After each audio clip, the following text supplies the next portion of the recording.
All right, folks. Happy July the 23rd, 2021. This is Pastor's Point of View number 174. I'm back with my good friend, colleague, fellow elder, associate pastor, Dr. Jim McGowan. My name is Dr. Andy Woods. I'm the pastor teacher here at Sugarland Bible Church, and we're back at you today with another cultural slash prophecy update. Yes, sir. You know, we've sort of gotten away from current events, and sometimes you need a break. That's true. Because we were doing some 4th of July teachings, and then the last couple we've done a Q&A. Yeah. Good stuff, though. Yeah, all important stuff. But here is our outline that we're going to use. Is we're going to bring to you today this prophecy update, and you see all the different subjects we're going to go through as fast as we can. Oh, boy. But the first thing we want to talk about here, Brother Jim, is anti-Semitism. I'm going to define anti-Semitism as an irrational hatred for the physical descendants of Abraham, Isaac, and Jacob. I like that.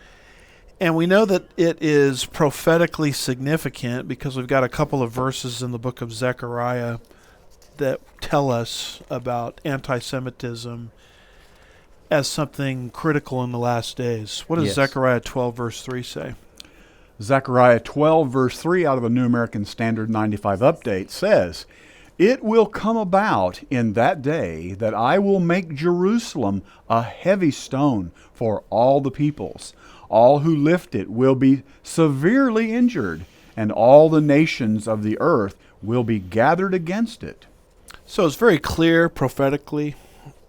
And by the way, we're going to be starting to teach the book of Zechariah at our midweek service beginning in September. But it's very clear from Zechariah's prophecy that the day will come when all peoples and all nations will come against the Hebrews, the physical descendants of Abraham, Isaac, and Jacob in Jerusalem. Mm-hmm. And just a couple of chapters later, Zechariah, again under the inspiration of the Holy Spirit, predicts the same thing in Zechariah 14 and verse 2. What does that say? Zechariah 14:2, "For I will gather all the nations against Jerusalem to battle, and the city will be captured, the houses plundered, the women ravished, and half of the city exiled, but the rest of the people will not be cut off from the city." So it's very clear, all the nations against Jerusalem. Very clear. Yes. And, you know, if you look at this slide here, it's got Judea and Samaria, that brown area. Yes. That was a territory that the nation of Israel won in a war of self-defense, June the 5th, 1967. Mm-hmm. And we believe, along with the accords, and now of course it's, as we're going live, it escapes me what accord it was. In 1920, those Balfour? No, those accords were entered into. Anyway, it'll come to me in just a second. But what's not Oslo and not Abraham. Don't stop panic. helping. Yeah, it'll come to me in just a second. 1920, it was named after a particular hotel that they met in, but it'll come to me. But anyway, this territory was given to the nation of Israel legally. Mm-hmm. And then there was a war of self-defense in 1967 where they won this territory that was already theirs legally. Yes. And so the whole name of the game in the international community is to call that territory illegal territory. Yes. Occupied territory. Disputed territory. Essentially what they're arguing is the nation of Israel is doing something illegal on that territory. Mm-hmm. And essentially what the world community is doing is they are engaging in boycott, divestment, and sanctions, otherwise called BDS, against Israel to give up that territory that they believe was stolen, which it wasn't stolen. How do you steal something that God gave you? Yeah, and beyond that, God gave it to him in the I thought we might want to go back to that, right? The Abrahamic covenant. Yeah. So from the theological level, it's theirs. From the human level, it's theirs. Exactly. But the world community doesn't think that, and the whole name of the game is to get Israel to relinquish, that territory. Right. By the way, you can see what would happen if Israel was to relinquish that territory. It would reduce Israel's width to less than 10 miles. Imagine that. And by the way, my pilot friends tell me it takes at least 10 miles to shoot down an incoming plane. Mm-hmm. So if Israel were to give up that territory, essentially, she would be defenseless. Exactly. And so that's the conflict in the international community.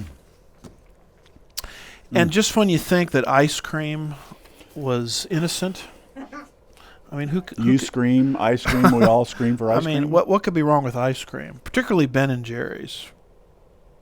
Well, I'm a Bluebell man myself. You're a Bluebell man. Well, here we have this article from the New York Post by Will Fewer, I guess is how you say that, July the 19th, 2020, and the title of it is Ben and Jerry's Stops Selling Ice Cream in the West Bank Amid Protests. You just can't make this stuff right. up, can you? And this is, we bring this up because this is part of the BDS movement. Right.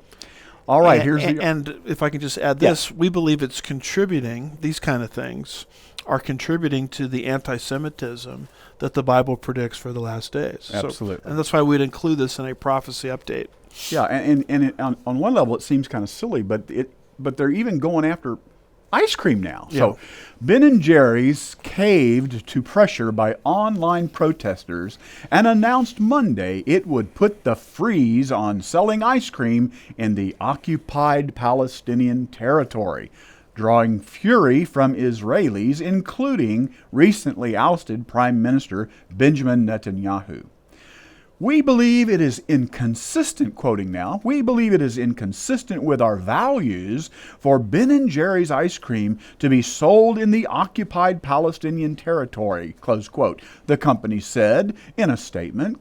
Quoting again, we have a long-standing partnership with our licensee who manufactures Ben & Jerry's ice cream in Israel and distributes it in the region, close quote, the Waterbury, Vermont-based company said in a statement. Again quoting, we have been working to change this, and so we have informed our licensee that we will not renew the license agreement when it expires at the end of next year, close quote. So here is Ben & Jerry's jumping in on one of the most controversial issues of our day, saying that Israel doesn't have a right to that territory, flippantly called the West Bank. Yes. By the way, Brother Jim, I've been reading my Bible a long time. I can't find the words West Bank in the Bible. I've never seen it. And beyond that, when we use the expression West Bank, we're taking a side. Because Yes. that territory, Samaria and Judea, which is the biblical name for it, is to the west of Jordan. So when you say West Bank, you're giving the Jordanian perspective. Yes. When you look at it from the Israeli territory, that territory is east of Israel. That's exactly right. So the name of the game in the BDS movement is to pretend that Israel is an apartheid state. She's oppressing people that are there. Right. She's in that territory illegally. And let's engage in BDS, boycott, divestment, and sanctions to get rid of this apartheid state and her illegal occupation, just like we did with South Africa. Yeah. And that's the information war that's going on here. Well, and Lord knows that if you attack the ice cream, that's really going to change things, isn't it? Well, maybe, maybe not. But the fact of the matter is Ben & Jerry's, something as innocent as ice cream, is now involved in the BDS movement. Yes, nuts. And Ben & Jerry's has a history of doing this kind of thing. Notice this quote from Ben & Jerry's as they got involved with the cancel culture movement here in the United States. And before you read that, I just want to get across the point that the argument that's being made against Israel, that Israel is an apartheid state, an illegal state, a racist state, a nation that stole property from somebody else, a nation that's doing something illegal, all lies, by the way. Yes. Those are the identical arguments now being used against the current existence of the United States. That's right. they're saying the same thing about us. Right. That's what all this critical race theory is about. You know, America exists because we built it off the backs of the slaves, and we need to redistribute the wealth back. Yeah. And, of course, Marxists are using this to bring in their utopia over the United States. But you'll notice that Ben and Jerry's had something to say about the issue here in America, just like they had something to say about the issue over in Israel. Yeah.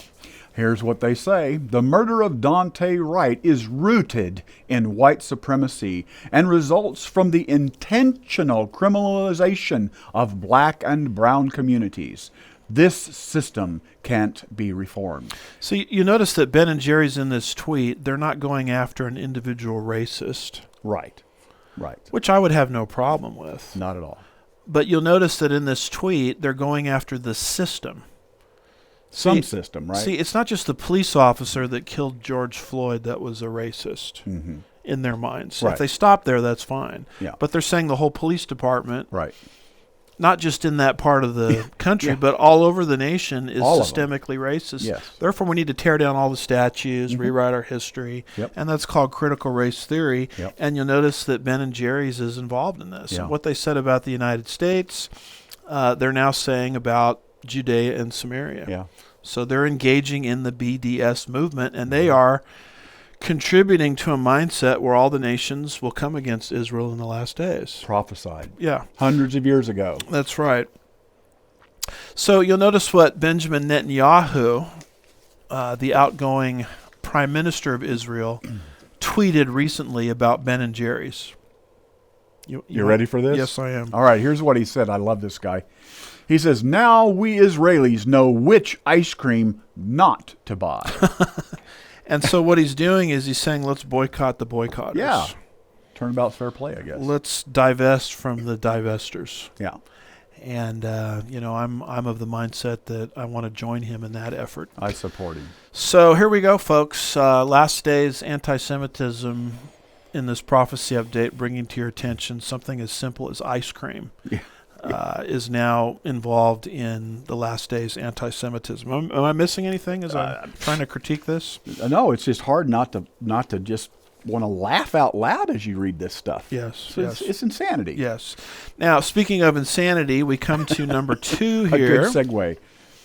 Yeah, it's a very good segue because the last couple tweets ago, not the Netanyahu tweet, but the Ben and Jerry's tweet, we see how they're involved in critical race theory. And critical race theory is being used to completely change the United States of America. Yeah. And it's being used as I speak to push creationism out of the school system completely and to only teach evolution, because now we have an article from the Scientific American written July the 5th, 2021, arguing that trying to teach creationism alongside evolution is nothing more than racism. Goodness. So if you are a non-evolutionary creationist, you are actually a racist, and critical race theory is actually being used now to teach evolution as a monopoly in the public schools. So here's this article. It's entitled, and this is from Scientific American. Denial of evolution is a form of white supremacy. As museums reopen, let's introduce ourselves and our children to the original black ancestors of all human beings. What does that article say? I want to unmask the lie that evolution denial is about religion and recognize that at its core it is a form of white supremacy that perpetuates segregation and violence against black bodies. Under the guise of religious freedom, the legalistic wing of creationists loudly insists that their point of view deserves equal time in the classroom.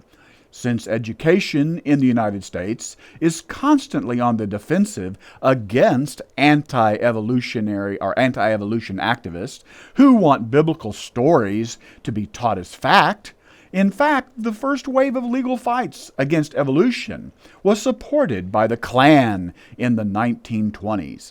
Ever since then, entrenched racism and the ban on teaching evolution in the schools have gone hand in hand. In his piece, What We Got Wrong About the Evolution Debate, Adam Shapiro argues that, quoting, "The history of American controversies over evolution has long been entangled with the history of American educational racism," close quote. We have seen some progress in the classroom. From 2007 to 2019, the percentage of teachers who present evolution without creation alternative grew dramatically, from only 51% to 67%. But it's still not enough. My hope is that if we make the connection between creationism and racist ideology clearer, we will provide more ammunition to get science into the classroom and into our culture at large. So they're tagging all of us that are anti-evolutionary and pro-creationists as racists in the Scientific American. So critical race theory is being used to reshuffle American society right down to determining what view of origins are going to be taught. All evolution, no creationism, nothing to alert the kids to the fact that maybe evolution is a theory, and a poor theory at that. And if you want to interject such evidence into the scientific classroom, then you're doing it because you're a racist. Yeah. What would you add to that? Well, I'm just looking at this last sentence I just read here. It's interesting to me that they're saying now that that this supposed imaginary connection between creationism and racist ideology, that's now science in the classroom. Yeah. Which is nothing more than theory. Say what? Yeah. And very bad theory yes, at that. Exactly. Now, they're trying to argue that our interpretation of the Bible, our interpretation of the curse on Canaan, Genesis 9, is somehow racist.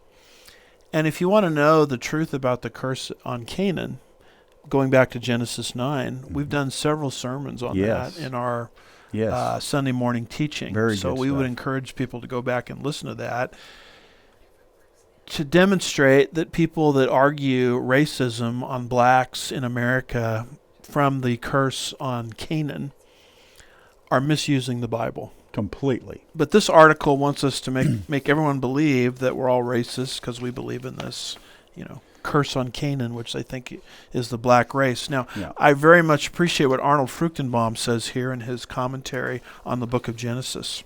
All right, quoting Dr. Fruchtenbaum, "In some circles in preceding times, it was taught that the curse of Canaan was upon the Negro or the black race, which is simply not true to the text. While it is true that blacks are the descendants of Ham, not all descendants of Ham were black-skinned people. Only one of Ham's sons was cursed, and that was Canaan. And it is known from the Egyptian portrayals of the Canaanites that the Canaanites were not black-skinned. They were white, or it would be more correct to say olive-skinned. Therefore, black skin has nothing to do with this curse. And the curse of Canaan is not biblical grounds for the enslavement of blacks." So Ham sinned against Noah. Noah turned around and put a curse not on all of Ham's descendants, but on Canaan. Exactly. I think he was Ham's fourth son. So with all of that being said, if you want to use Genesis 9 to argue that blacks in the United States are inferior to whites, then number one, you're on the wrong continent. Because that curse was placed on those in a very narrow strip of real estate in the land of Israel. Yes. And number two, the people living in that narrow strip of real estate, which would eventually become the nation of Israel, weren't even black-skinned. Exactly. So you're on the wrong continent, and you've got the wrong skin color. It's the same old thing we've said before. Repeat a lie enough times and people believe it. Right. So people can try to use the Bible to argue for racism, but the Bible in and of itself is teaching no such thing. No. Yet this article from Scientific American wants the world to believe that we're really the racists. Yeah. Now, who are the racists, Brother Jim? Well, it's just a matter of going back Let's to see. 1859 and looking at the full title of Charles Darwin's infamous book, The Origin of the Species by Means of Natural Selection. Yep. And it's very interesting, as you get beyond the original edition, they've cut out, have you noticed, the Yes, subtitle? Sir. They sure did. But let's remind our viewers what the full title of that book is. The full title of the book is The Origin of Species by Means of Natural Selection, or The Preservation of Favored Races in the Struggle for Life. So, actually, it was Darwin that was the racist, Yes, it was. because Darwin said white people have evolved higher than black people. And that's why the subtitle of his book, which conveniently gets snipped, it's interesting how Darwin never gets canceled. No. They cancel the Bible Yes. based on a perverted reading of it, but they don't cancel Darwin. Right. Darwin basically gave or put into place the philosophical basis for racism, because if you believe evolution is true, which we don't, we believe we're all made in God's image Right. by a creator. But if you believe evolution is true, then you could also, from that, argue that one race is not as sophisticated or not as evolved as another race. Now, biblical creationism won't let you allow you to argue that. Absolutely not. But evolution does. And so this article from Scientific American arguing that creationism and creationists are racist, it's like it's 180 degrees wrong. Yep, that's right. I mean, it couldn't be more off. It's not the Bible that's racist. It's a perverted reading of the Bible. Right. And beyond that, it's actually Darwin, based on the subtitle of his book, that put into place the philosophical basis for racism. Right. Something that biblical creationism does not allow. What would you add to that? Well, the thing that's interesting is you've always had people who were racist in one way or another, and but it wasn't until Darwin came along with his book where he codified the thought of racism in the way that he did, which then gave people the authority now to act out on that. Trust the science. Trust the science. That's right. By the way, I was Wow. doing some brainstorming over here, doing some searches as Jim was reading, and we were talking about Israel and the name of the hotel they were at after Yes. the Allies after World War I, giving Israel that chunk of real estate that the world says is they're illegally occupying, and it was San Remo. There we go. Those are called the That's it. San Remo Accords. Yes. Yes. So Israel legally is doing nothing illegal according to the San Remo Accords. That was the point I was trying to get at. Yeah. So pardon me for that lapse there. All right, let's go here to unless you have something else to add. I better not. Let's go to number 3 here, and this has to do with number 3, Marxism's true goal. And as critical race theory invades the culture, I'm somewhat shocked, somewhat surprised how the Marxists have been able to put a happy face on their movement. You know, it's just about equity, equality, justice, social justice, environmental justice. And you'll notice this meme here from, I found this floating around there on social media. Yeah. The top of it says what kids think about what kids think communism is. So here's what the youth think communism is. It's just, kumbaya, everybody holding hands together. And then at the bottom it shows you what communism actually is. Yeah. It always, with a capital A, leads to force through a gun. Right. And socialism leads to communism. Yes. Because under socialist systems, and we're starting to see that today, people start to think, well, why should I get out and work if the government is going to provide for me and take care of me? The incentive to labor, the incentive to work is gone. Well, then socialism paves the way to communism because people don't work in socialism because the safety net has become a hammock. Yeah. And then it leads to communism where they say, well, we're going to force you to work through the force of a gun. So communism always ends in bloody revolution. All this stuff about justice, holding hands, equity, equality, all these things the youth are thinking about in terms of critical race theory, this is an angle of communism that they're never given. And that's why I was very intrigued by this quote from Larry Grothwall. The title of this, it's a YouTube clip. It's Larry Grothwall on Ayers. Now that's Bill Ayers, Yes. famous Good old Bill. Weather Underground communist. Yeah.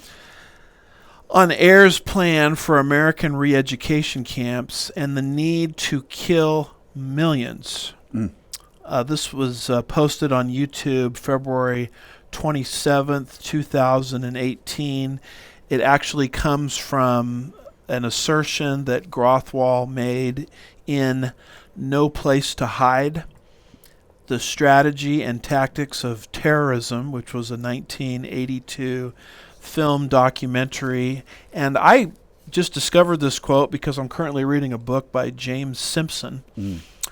The title of that book is Who Was Karl Marx? ? The Men, the Motives, and the Menace Behind Today's Rampaging American Left. And this man, Larry, I think you pronounce it Grothwall, was the only informant to successfully penetrate the Weather Underground organization led by Obama friend and political mentor Bill Ayers.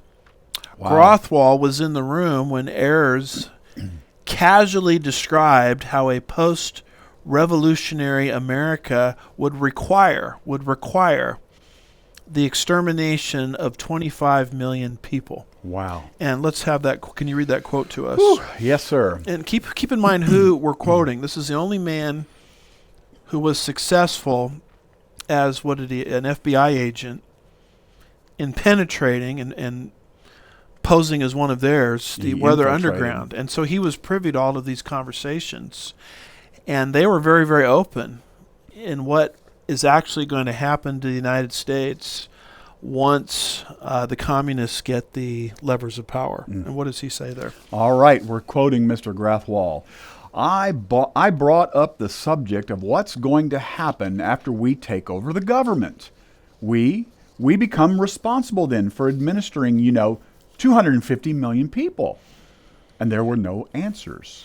No one had given any thought to economics. How are you going to clothe and feed these people? The only thing that I could get was that they expected that the Cubans and the North Vietnamese and Chinese and the Russians would all want to occupy different portions of the United States. They also believed that their immediate responsibility would be to protect against what they called the counter-revolution.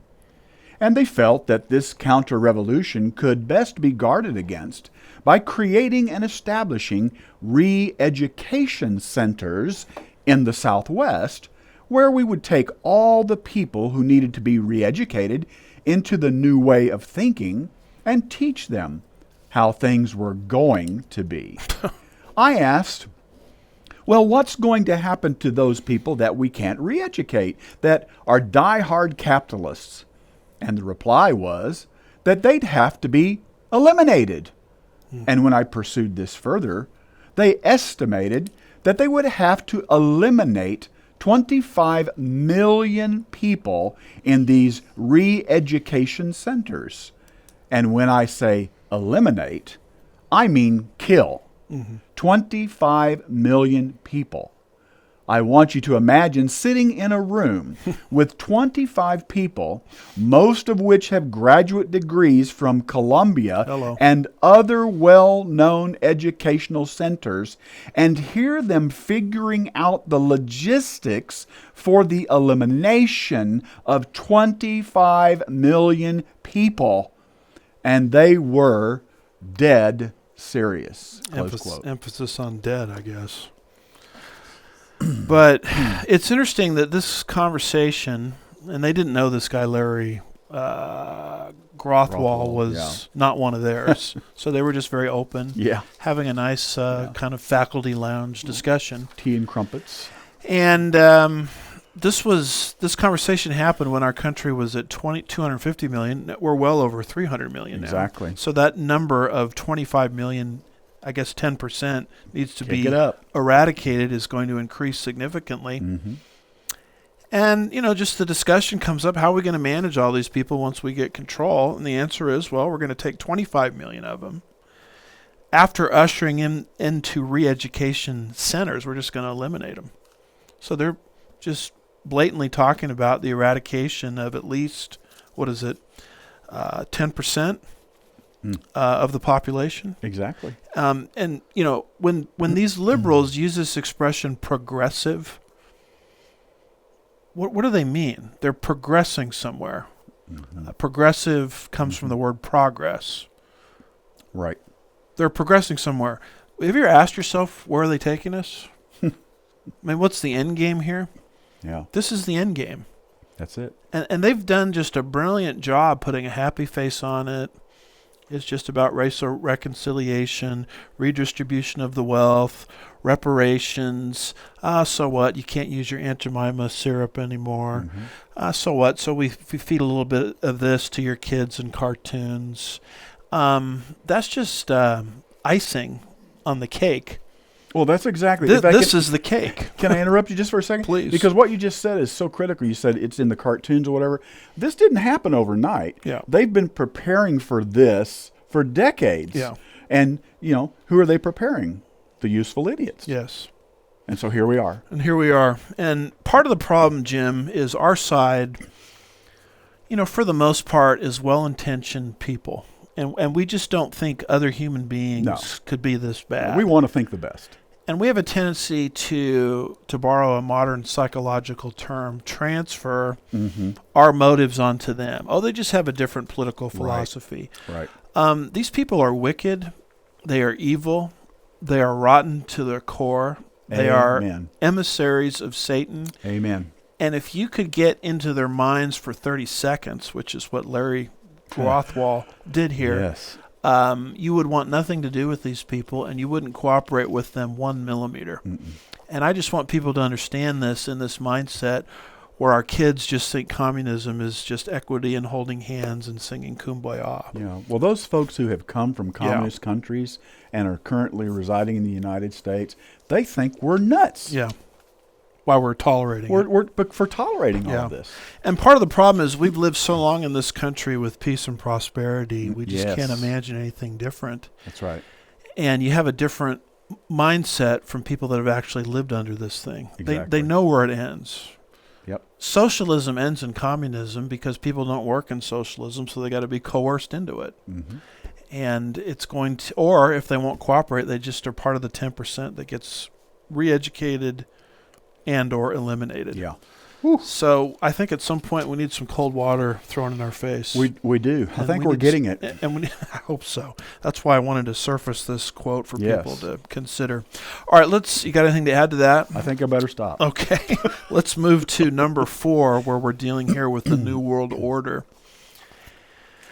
And just like anti-Semitism of the last days is a prophetic trend, well, there's very clearly coming upon the earth a one world government. Yes. And you can see our progress into that as well.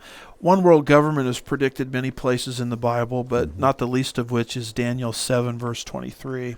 And what does that say? All right. Daniel 7, verse 23. The fourth beast will be a fourth kingdom on the earth, which will be different from all the other kingdoms, and will devour the whole earth and tread it down and crush it. This verse is not just talking about a revived empire in Europe. Mm-hmm. Revived Rome. I don't doubt that Europe has a big role to play in all of this. Uh-huh. But if words mean anything, what it says is this government of the Antichrist, the fourth beast, the final form of Gentile rule, which will exist before Jesus returns and overthrows it, Yes. will cover the whole earth. That's what it says. And we have this slide here, Satan's goal of globalism. If Daniel 7 verse 23 is not enough, you can on your own look up these other verses which teach the same thing. Revelation 13, 7 and 8, and verses 16 and 18, not to mention Revelation 17 verse 15. What is being constructed as I speak is a new world order. Yes. And I am old enough to remember, as you are, the first politician we ever had using that term in public, a man by the name of George Herbert Walker Bush. Right. Bush 41, Bush the elder, Bush the senior. And following the Gulf War, he started using the phrase the New World Order.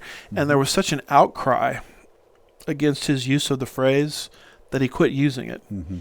It's almost like it was too much, too fast, too soon for the population at that time to handle. Yeah. And I want people to understand that government, bureaucrats, politicians are now using the phrase openly.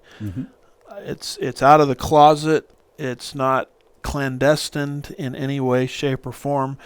And what that shows me is they are very, very close to crossing the finish line. Yeah. And as they get closer and closer to crossing the finish line, they feel they're unstoppable. And that's why they're so brazen Yeah. in using this expression, the New World Order. And here we have an article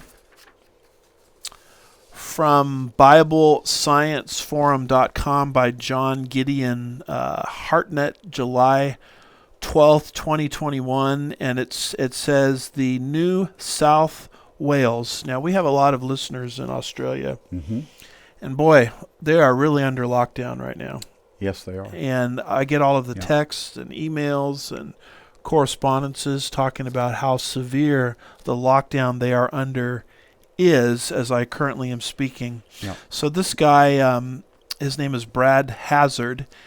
He is the New South Wales, I'm not sure what his title is, minister. I like how these guys all call themselves ministers. Yes. Minister for Health and Medical Research. So the New South Wales minister announces the start of, and this is his words, not mine, quote, a new world order, close quote. So here's an example of a guy just coming out and saying, we want a new world order and get used to it. And here's what it's going to look like for the whole world. And what does this article say? Okay. New Wales Minister for Health and Medical Research, Brad Hazard, dismissed lockdown concerns as just the way it is, claiming citizens must accept this new world order paradigm. Health Minister Brad Hazard said Saturday, "This is a world pandemic. It's a 1-in-100-year event. So you can expect that we will have transmission from time to time. And that's just the way it is. That's the way it is. We've got to accept that this is the new world order." But contrary to the implication on InfoWars, the declaration is not on the whole country of Australia, but on the most populous state of New South Wales.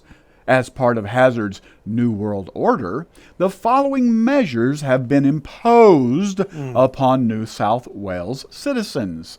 Outdoor gatherings limited to 2 people. Wow. Exercise permitted no farther than 10 kilometers away from home. Browsing shops forbidden.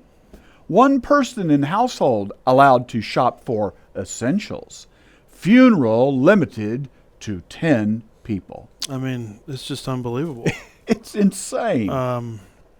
He says this is justified. This is a world pandemic. It's 1-in-100-year event. He uses the expression New World Order. He says this is the new normal. Get used to it. And if like you want to that. have an outdoor event, you get 2 people. Yeah. If you want to go out and do some exercise, 10 kilometers away from home. You can't browse shops. Think what that does to independent entrepreneurial shop owners. Completely destroys their dream. There goes the economy. And their livelihood.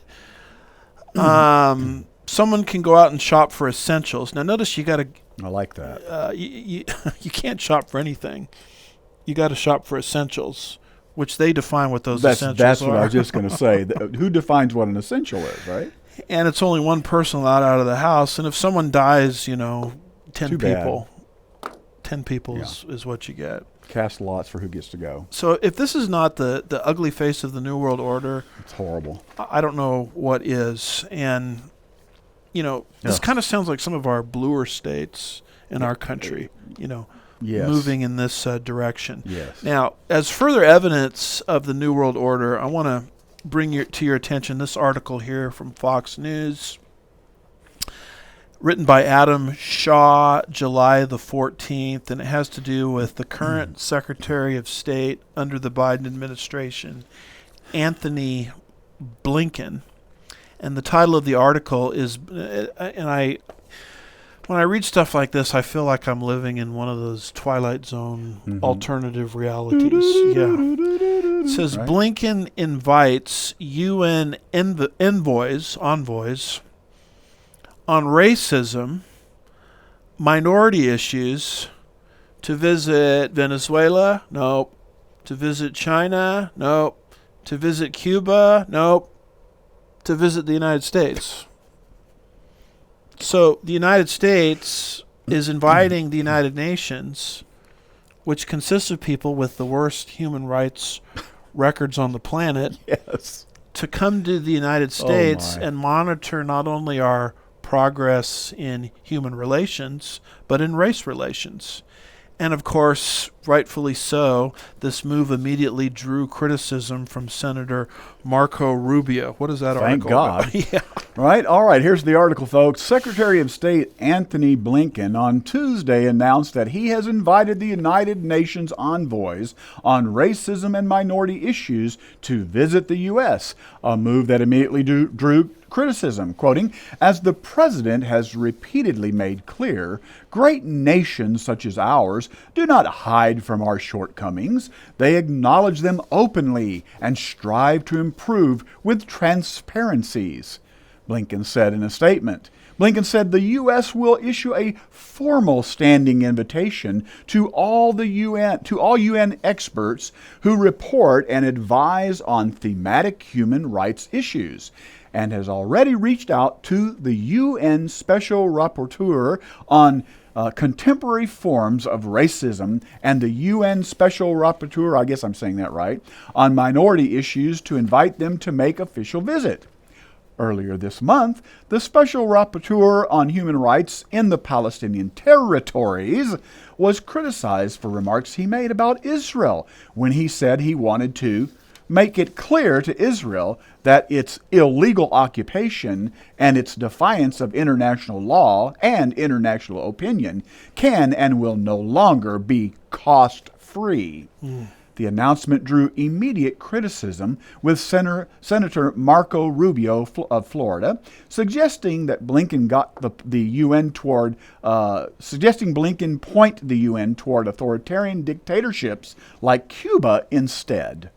At Sec Blinken, instead of asking the UN to come here and tell us how racist America is, I guess this is Rubio. This is Rubio. Here. Mm-hmm. So he's saying, so instead of asking the UN to come here and tell us how racist America is, why don't you ask them to go to Cuba, where an evil social regime storms into people's homes, beats the crap out of them, and then drags them away, he asked on Twitter. Yeah, in fact, here's a slide of Marco Rubio's tweet responding to Blinken. Yeah. And actually, when you go there, he's got a video. It runs about 3 to 4 minutes, and it's horrifying. Oh, my.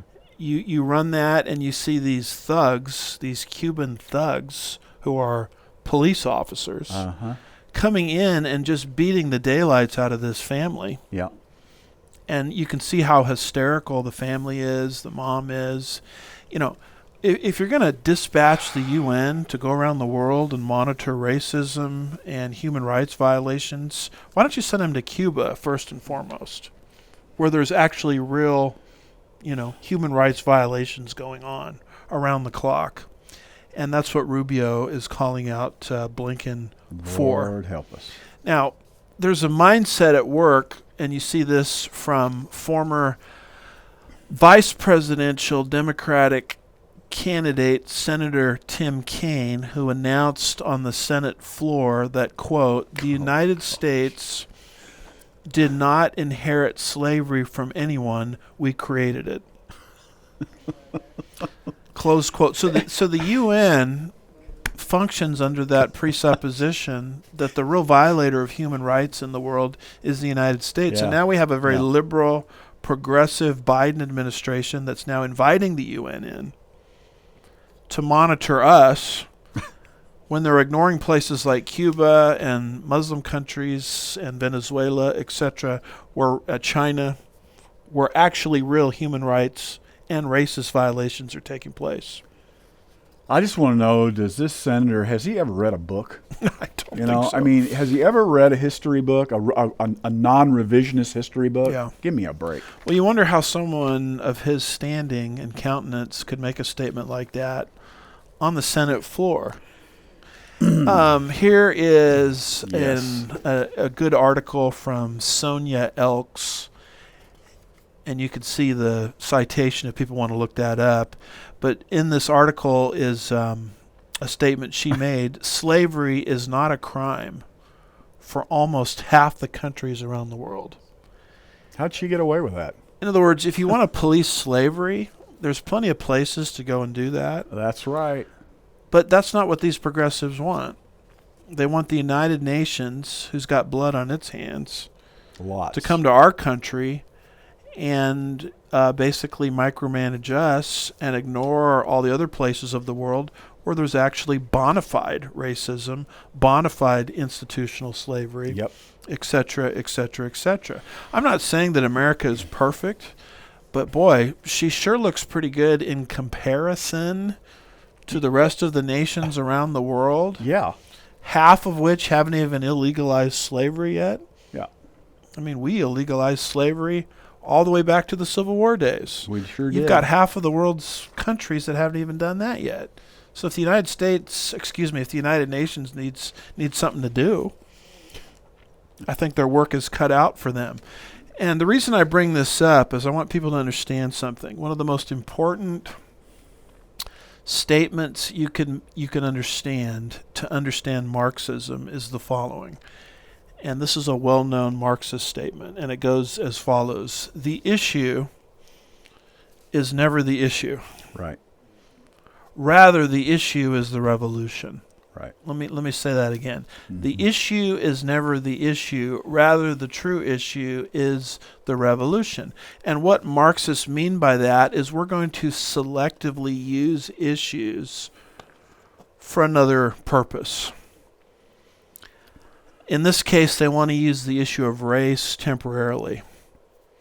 And they want to use it to get the United States to acquiesce to the sovereignty of the United Nations. But the people pushing this, they don't give a care in the world about Nope. true race problems or slavery, or else they'd be raising their voices against Muslim countries where slavery is a reality as I speak. Human trafficking. Human trafficking. Yeah. Because the issue is not slavery. No. The issue is not racism. The issue is let's use selectively this issue to promote another agenda, in this case, New World Order, one world government. And after that issue is no longer useful to us, we'll discard it and we'll move on to another issue. It's just the convenient crisis. It's like the feminists all going out and voting for Bill Clinton. When Bill Clinton mauled, molested, raped, harassed, and groped almost every female that came near the man. Yeah. Why would all of these feminists go out and support him when he is abusing women constantly? Because the issue is not the issue of sexual harassment. The issue is we're going to use it selectively and temporarily. Boy, if a Republican does it, it's the end of the world. Yeah. Yeah. Clarence Thomas does something like that, it's the end of the world. We're going to use it selectively for an agenda, but we really don't care about that issue. If they really cared about that issue, they wouldn't be supporting Bill Clinton back in the day. And it's like all of the Clintons claimed, what was Hillary running as the, I can't remember what her campaign slogan was, something to do with, the year of the woman, the year of the female, all of these kinds of things. When the Clinton Foundation was taking money from all over the world, from Islamic countries, where women are beaten, women are abused, women are forced to wear these, they're killed, stoned to death. Yeah, bury you up to your neck and. So what happened to all the women's rights here? Exactly. Well, they don't care about women's rights. What they care about is using the issue of women's rights selectively, and once that issue has run its course, then we'll just move on to something else, because the issue is never the issue. The issue is the revolution. Women's rights is not about women's rights. It's about using it to promote communism. Being concerned about slavery is really not what their concern is. It's using it selectively to promote communism. Education is not about education. Healthcare is not about healthcare. Raising the minimum wage is really not about raising the minimum wage. Am I going wrong here? Well, you left out climate change and all the other ones too, right? Yeah. And so this is all important to understand as we're being pressed into this new world order. Yeah. And you see that with what's going on in Australia.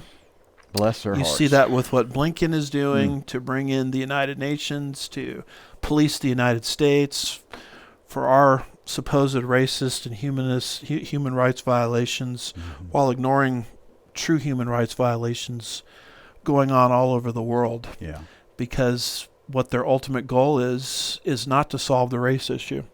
It's to lower the United States into less than a free and independent and prosperous nation, to make it subservient to the new world order of the future.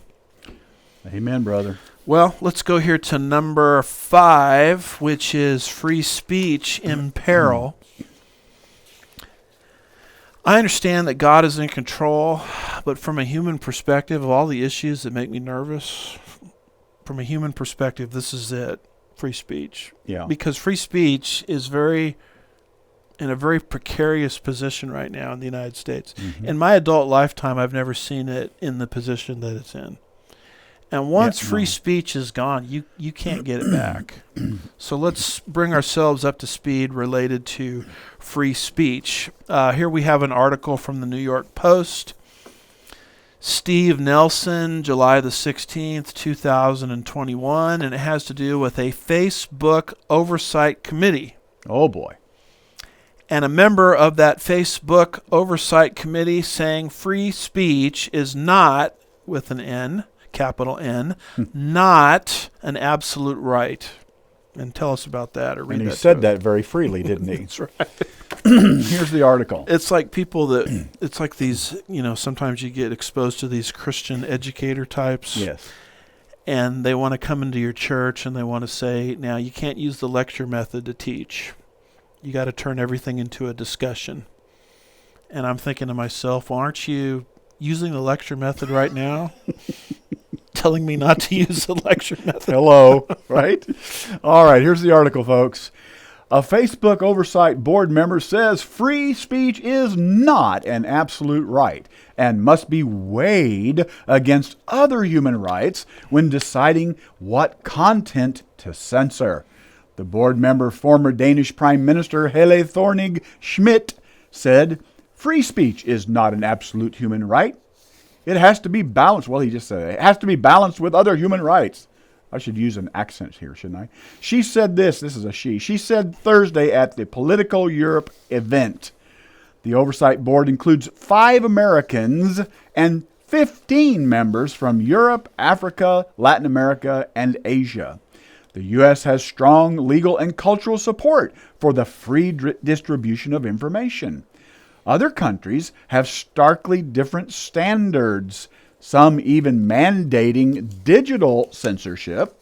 The European Union guarantees a right to be forgotten meaning people can have information removed from websites, going so far as to allow murderers' names to be removed from online search results for news articles.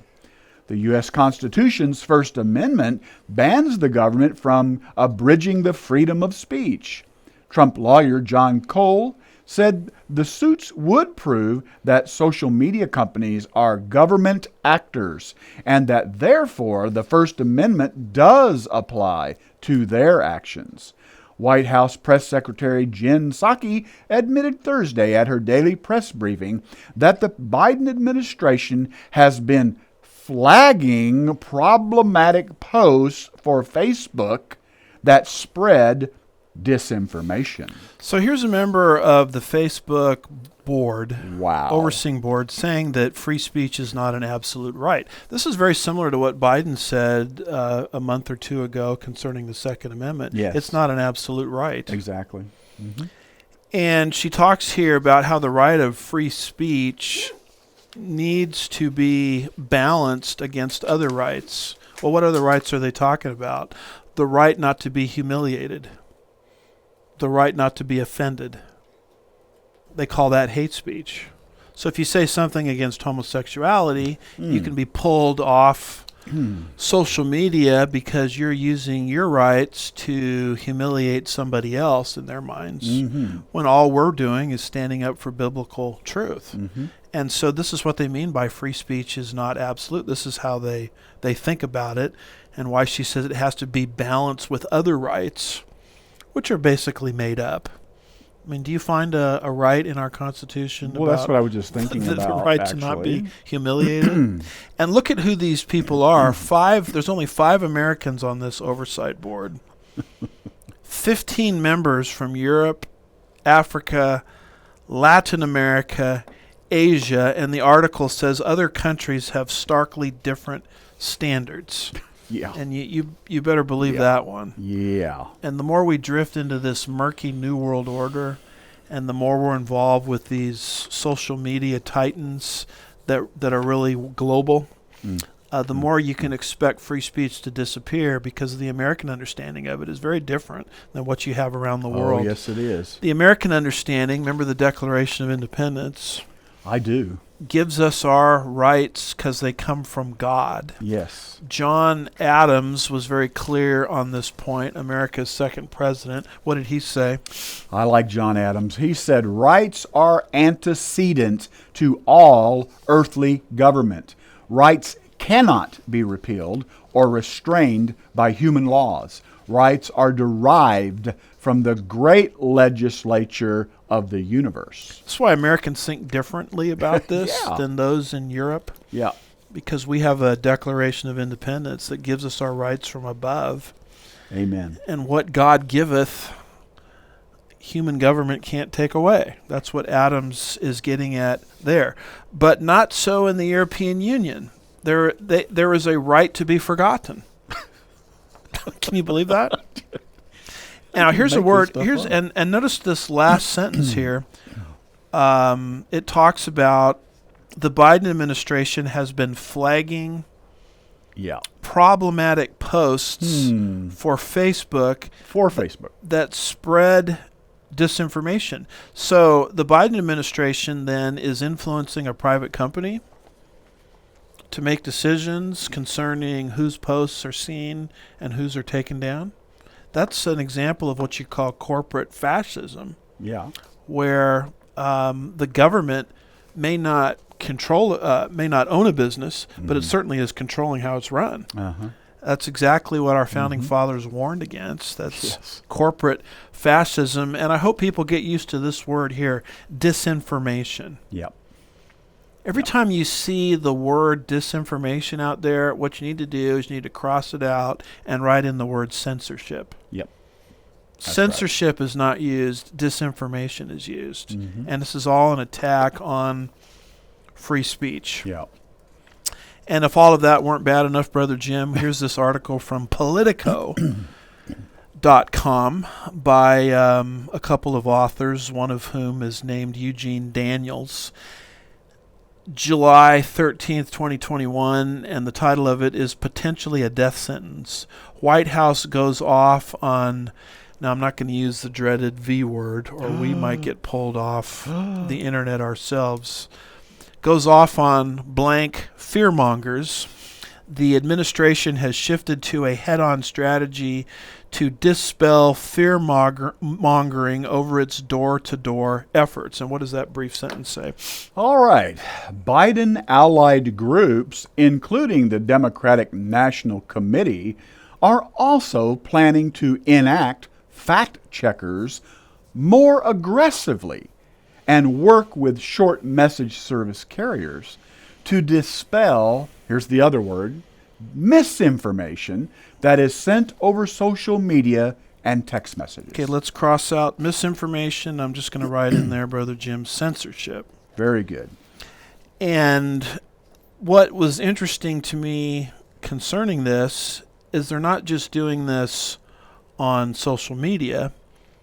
They're doing it with text messages. This is text messaging. Yeah. And they're doing this with what they call SMS carriers, short message service carriers. Right. In other words, what they're doing now is they're going into your private texts, and if you happen to say something in a private conversation that contradicts the government narrative, then the Biden administration has the authority, according to what is being said here, to influence these social message service carriers to interrupt your message or to prevent you from communicating. Right. I mean, how is that any different than two people on a telephone talking and the government is listening and suddenly they don't like what you're saying and they come in and they interrupt the conversation? Yeah. I mean, it's one thing for them to do this on Facebook. That's bad enough. It's another thing for them to interfere with your private texts.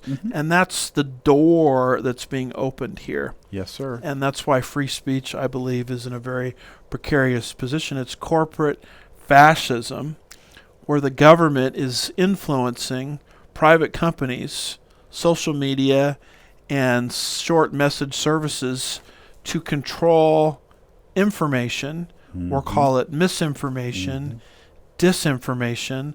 That's another word for saying censorship, right down to controlling a private conversation between two private citizens. We are really, the death of free speech, that might be an understatement.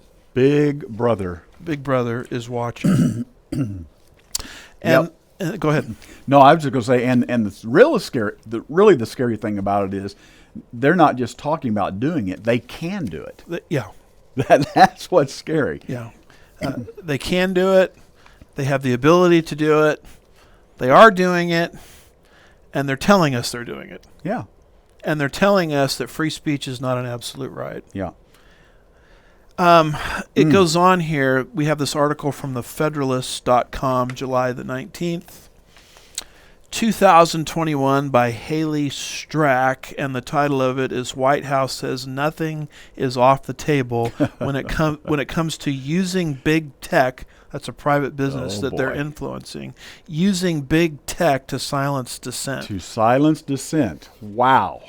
All right, folks, here it is. I don't think we've taken any options off the table. That's up to Congress to determine how they want to proceed moving forward, Psaki said. We're not in a war or a battle with Facebook. We're in a battle with the virus. The problem we're seeing that our Surgeon General elevated last week is that inaccurate information, so I better put that one in there too, That's right, is killing people. Psaki's latest comments come after bragging last week about the White House's collusion with big tech oligarchs to suppress dissent. Quoting, "We've increased disinformation research and tracking within the Surgeon General's office," Psaki said Thursday. Continuing, "We're flagging problematic posts for Facebook that spread disinformation. We're working with doctors and medical professionals to connect medical experts who are popular with our audiences with accurate information and boost trusted content. So we are helping get trusted content out there." close quote. So she says here, clearly, I don't think we've taken any options off the table. So this is a frontal assault on free speech that we're watching.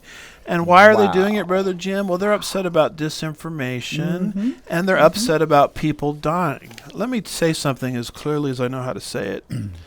These people could care less about people dying. That's right. Now, why do I say that? Because when it comes to abortion, they have no restrictions whatsoever on abortion. Yeah. I don't think there's any kind of abortion leading to infanticide itself that these progressives are not open cheerleaders for. Right. I mean, if they really, remember, the issue is never the issue. There it is. The issue is the revolution. I mean, if these people really cared about people dying, they would care about the grisly procedure of abortion, where 1.5 million per year hearts and brain waves stop because of abortion. They don't care about abortion. What they care about is all of this COVID stuff that's gone on recently, where you've got, less than 1%, 1% of 1% chance of dying, something like that. And they want to use that pandemic as a rubric for controlling speech and controlling thought. And notice this line here. They want to collude with big tech oligarchs to suppress dissent. Well, she bragged about it. And they're bragging about it. This is the White House bragging about it. This is Psaki. And you'll notice the corporate fascism again. Yep. I thought private businesses were private businesses. No, we're gonna be in collusion with them to suppress ideas, but we're going to use as an excuse we're saving lives, while all at the same time turning a blind eye to abortion, because the issue really is not the issue. The issue is the revolution. That's pragmatism. Pragmatism. And I want to throw this in also, if all of this weren't bad enough. There's another form of free speech that's being demolished as I speak.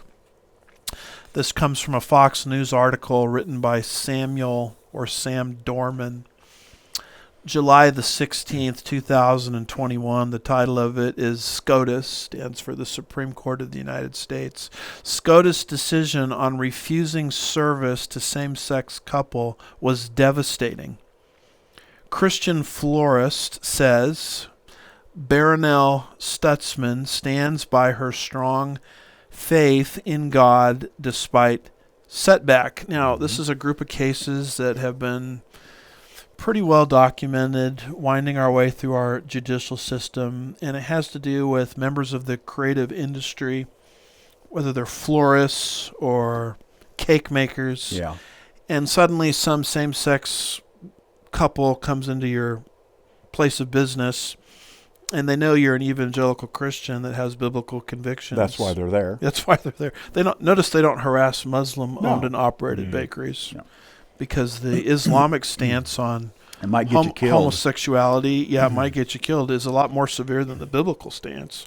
It is. Goodness gracious. So they come into these evangelical-owned and operated businesses, and they demand that you use your skills that God gave you to promote their debased, sinful, perverted lifestyle. Yep.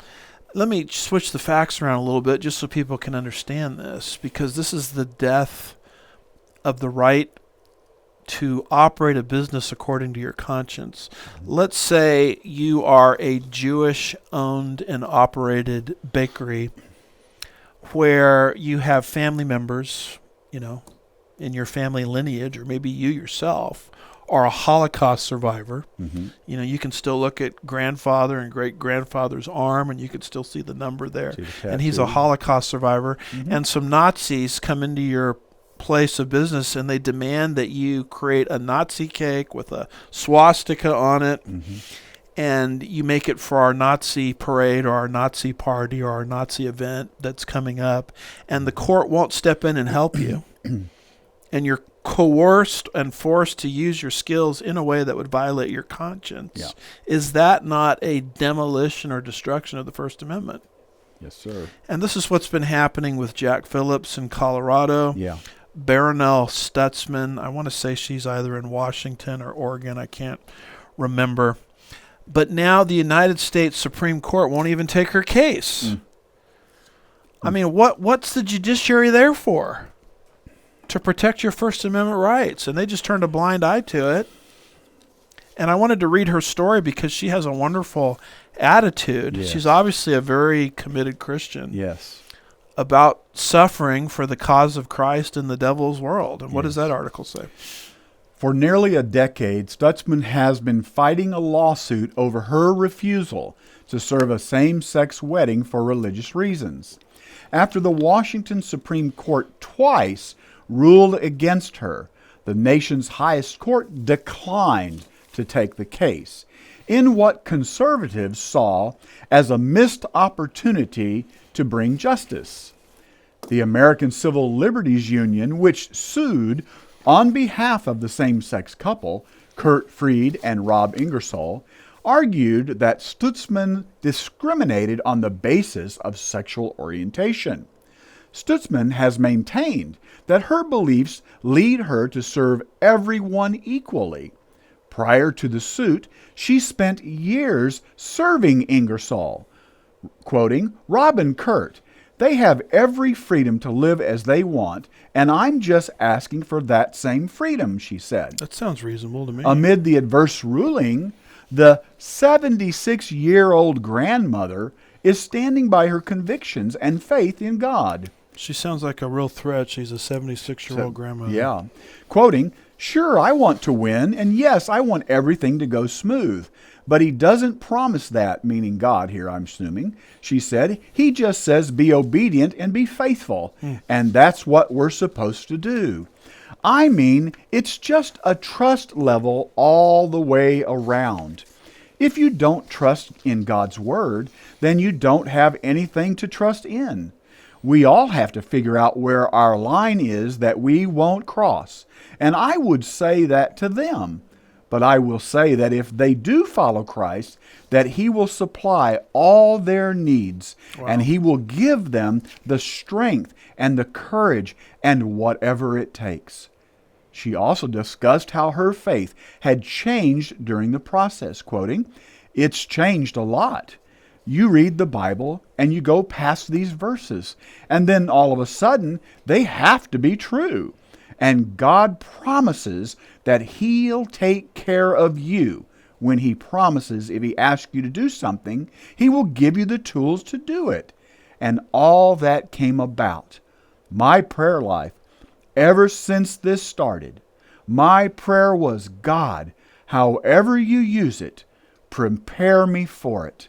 And he has done that. I mean, he has been so faithful with that." Close quote. These are wonderful words of the right view of suffering. Yes. I have to tell you, as I was putting this together, I was somewhat convicted, by this, because Yes. she's basically saying, this is my Christian duty, Right. as a disciple of Christ, to do this.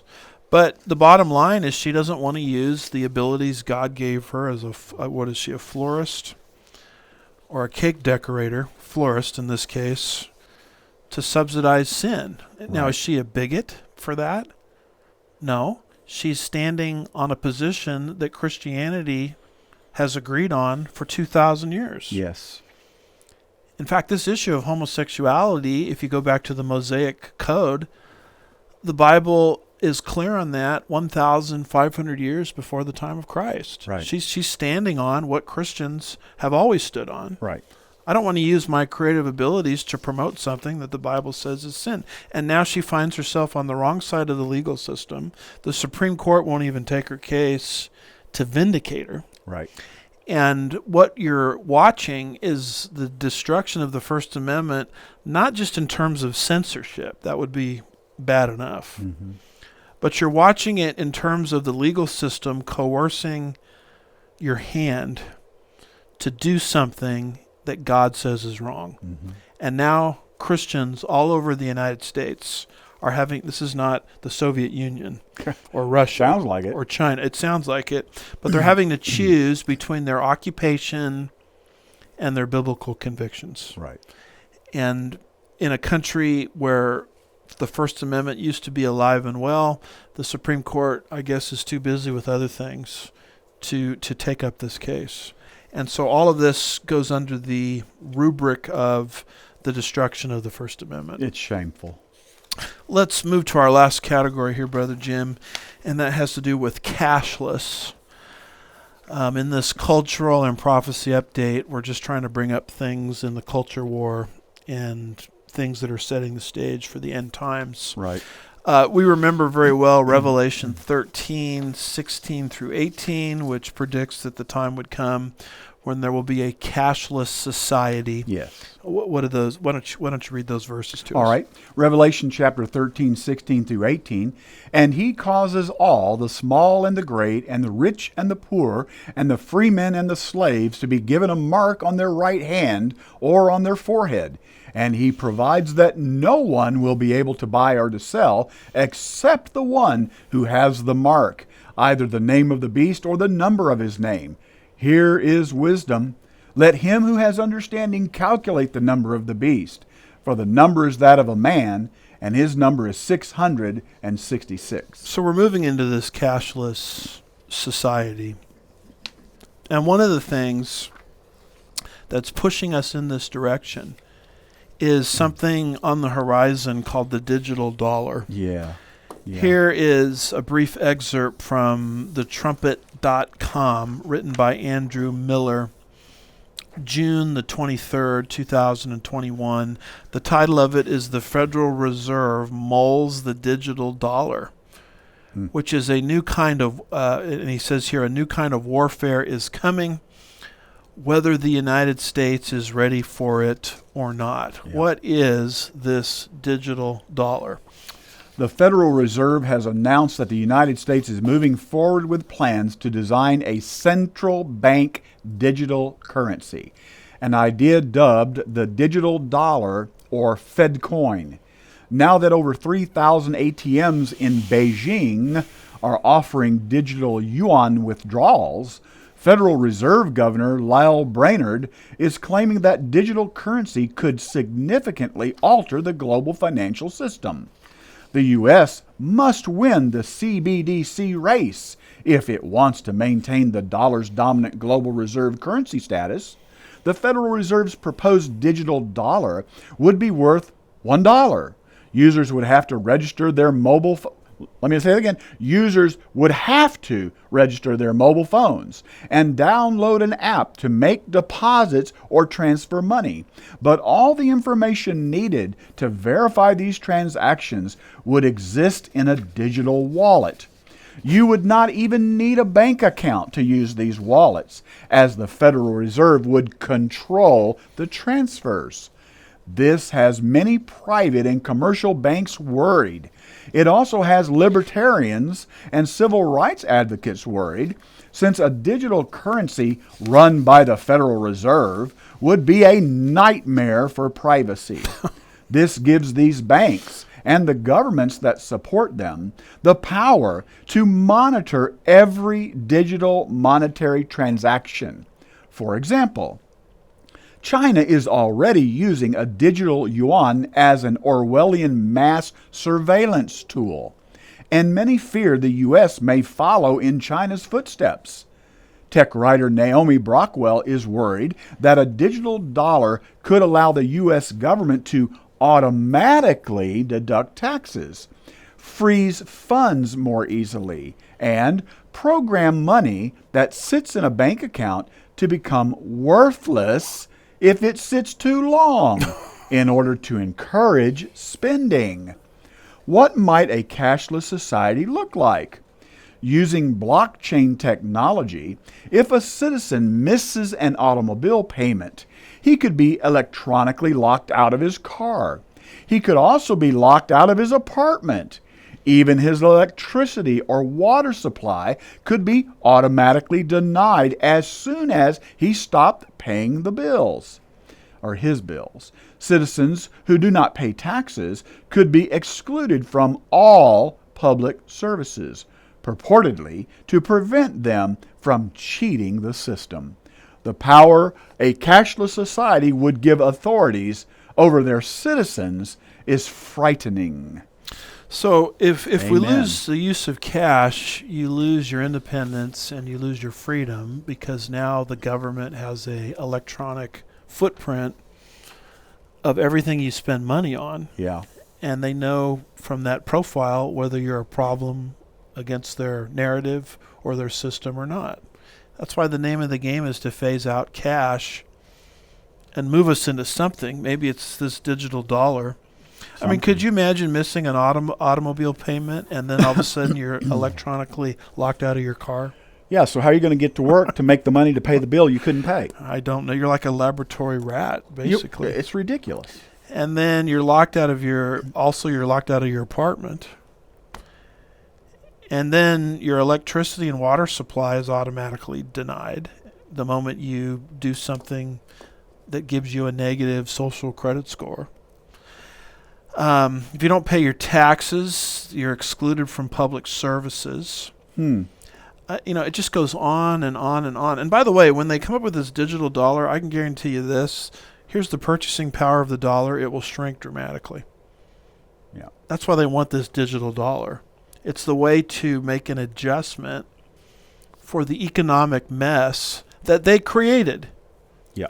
I mean, they have spent us into the oblivion, trillions and trillions and trillions of dollars of debt. So now the value of the dollar needs to shrink, and the digital dollar contributes to that process. Not only does it destroy privacy, but it contributes to the process of a diminished dollar. And this is exactly what the Bible said would happen in the last days concerning the coming cashless society. Well, I'm just sitting here thinking, imagine everything going digital, all your finances are digital. What if you got a nut in there who decided that I think I'll pay off the $1 trillion of debt that we owe, and all of a sudden America's bankrupt? Yeah. I mean, it will never happen, right? But, sure. Well, on that happy note, I hope people have enjoyed at least becoming informed, I guess, in this prophecy and cultural update. We've seen anti-Semitism. We've seen how critical race theory is being used to promote only evolution in the public school system. We've seen the true goal of Marxism. Yeah. We've seen the progress into the New World Order, which also will involve the destruction of free speech and the advent of a cashless society. Yeah. We always like to end, Brother Jim, with a note of hope. Things Yes, are not indeed. falling apart. They're falling into place. That's right, they are. And what does the Lord promise us in Titus 2, verse 13? All right. Titus 2:13, folks. Looking for the blessed hope and the appearing of the glory of our great God and Savior, Christ Jesus. See, it's interesting as a Christian we can analyze this stuff honestly and look at it square in the face, because our hope in this world does not come from these humanistic things. Right. I mean, it comes from Jesus, Yeah. who's promised to return and to rescue us out of this world and to take us to the Father's house. That's really our Amen. blessed hope. Amen. And it's easy to lose that, isn't it? Yeah. So we need to keep the focus where the focus needs to be. Yes. Just by way of conclusion, I want to remind you of my book that should be coming out very, very fast. All right. We're thinking maybe August 1st, August 2nd, somewhere in there, called Babylon, the Bookends of Prophetic History. We've gotten a lot of correspondences asking how to get hold of it, and there's a link through dispensationalpublishing.com that you can go on there now and pre-order it, if you're interested in We that. do not here at the church provide books to the public. Yeah. They would have to go through the dispensational publishing. Yeah, explain that to people, because a lot of people think we're retailers here. Well, we just from time to time people will call and they will, want, Pastor mentioned this book, I'd like to order it. Well, we're not in a position to do that. We're a very small church. We don't have a big warehouse with books piled up ready to be disseminated. Yeah. So we send you to Amazon, where most of your books are right Yeah. now. I presume this one will likely be there. Probably will eventually be at there. some point. But yeah, we have to send you to the publisher to get the book. So we want to encourage you to do that. If you call us, that's what we're going to have to tell you anyway. And once the book gains its final form, which should be pretty quick, you should be able to have this in printed form and also in ebook form. Yeah. If you're a Kindle Praise the Lord. reader. I want to encourage you to also like us and share us on Facebook, because I guarantee you that Facebook itself will not like or share what we've said today. Well, as long as they like one of us, then share us, right? Yeah. They don't have to like both of us necessarily. And also go to my YouTube channel. Just type in Andy Woods into your YouTube search engine and sign up for that, and hit subscribe. Yeah. And hit the notification bell, and help us there. The day will come, Brother Jim, when we won't be allowed on any of these forums. And so for the time being, until we get a website together where we can actually broadcast from a website, which is really our ultimate goal, our backup is Rumble.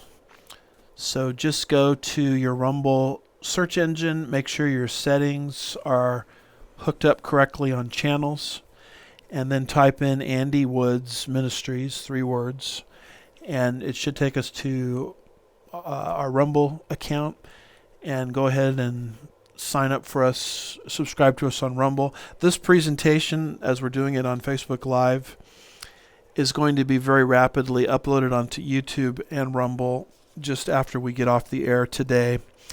And one other quick thing, Brother Jim, you and I do a call-in show through KHCB radio here in the Houston area. I mean, it's headquartered here in the Houston area, but it actually goes out all over Texas. All over the United States. All over the United States. And we do a Bible Answer type show the last 2 Thursdays of the month.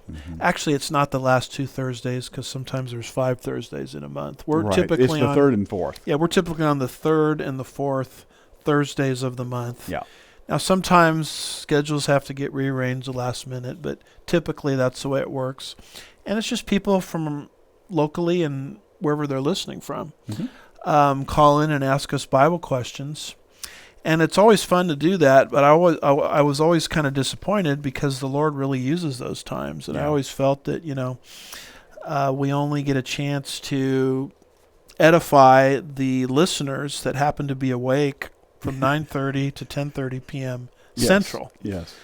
And a lot of people don't stay up that late. We've got listeners in another part of the world that obviously can't listen at that time. That's right, we do. So we're delighted that the radio station is allowing us to take our shows and put them on our app, And that's something. Sermon Audio. And we just found that out. We just found that out. So what you need to do is you need to go to the App Store, and you need to get the Sermon Audio app. I think that's free, is it not? Oh, yeah, it's download free. It's Sermon Audio or Church One, I think, either one of those. Okay, and go there, get the app, and then once you get it, type in Sugarland Bible Church into the search engine, and it will take you to all of our teachings. Yeah. And we're delighted that now we're able to take the call-in shows through KHCB and put them onto Sermon Audio. Yeah. And we've got last night's show there already. Wow.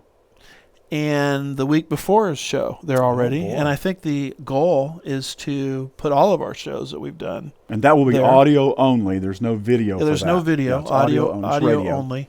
Since people have told me I have the perfect face for radio. And it's also, if I'm understanding this correctly, we're also going to be putting those shows are actually going to be showing up as options for people to watch on the Sugarland Bible Church website. Oh, okay. Now, we haven't gotten to that point yet. So you have to get these currently through the Sermon Audio app. So I wanted to make people aware of that. Thank you to Larry Bueller, who's actually here today, running our camera and everything else, for instigating that with the KHCB management. Bruce Munsterman and his team there are nice enough not only to put us on the air, but allow us to take these archives and make them available for anybody, anywhere, who wants to hear them after the fact in archive form. And we've been wanting this for a while. Yeah. So and hallelujah. So as it progresses, we'll have more and more to say about it. Amen. And everybody talks about our show, Brother Jim, and they say, don't Jim and Andy do a great job? And, are you setting me up for something and we appreciate that when people say it, but the truth of the matter is we're only half of the show, because we've got 2 people behind the camera that work Right over there. feverishly Yes, they do. to get this thing off the ground, to work in the icons and the pictures, and to get the sound system Yep. set up. And they have to make.